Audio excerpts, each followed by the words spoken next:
Welcome back to Sunday Medz. This is part 2, following up on the previous video I did of It's Not That Deep. In that video, I talked about how sometimes we can dismiss what the Lord considers to be important or deep. So we use our own value system of what's deep and what's not deep.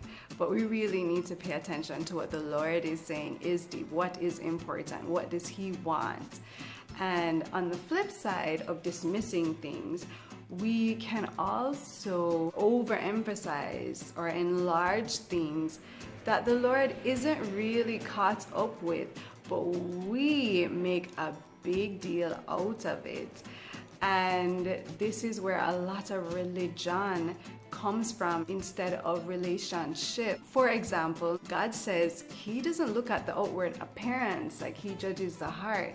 But a lot of us are caught up with the appearance of others way more than our own heart conditions. So we are very quick to look at somebody entering the church and measuring the length of their skirt or their dress and looking to see what their hair is like and how much makeup they have on, and we're not really looking at our heart condition. And this is what Jesus was talking about when He said on that day many are going to go before Him and say, Lord, Lord, and they will be bringing before Him things that they prioritized, that they found prominent, that they made important.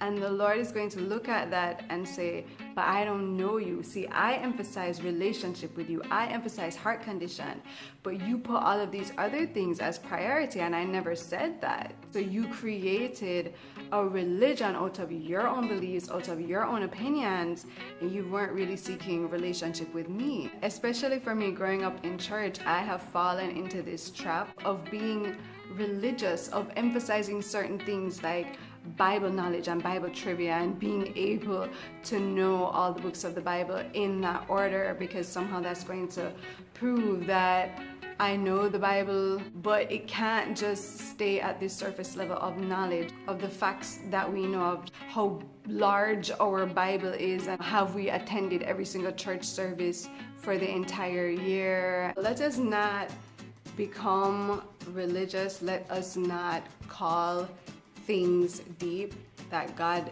is not focusing on, and let us not dismiss the things that God is telling us, hey, this is important, pay attention to this, feed those who are hungry, shelter those who are homeless, invite the lonely into your families, serve one another, love one another. Let us really know God in an intimate way, in a relationship, and value what He values, and not create our own value system and superimpose that over God's value system. Be encouraged. See you next week.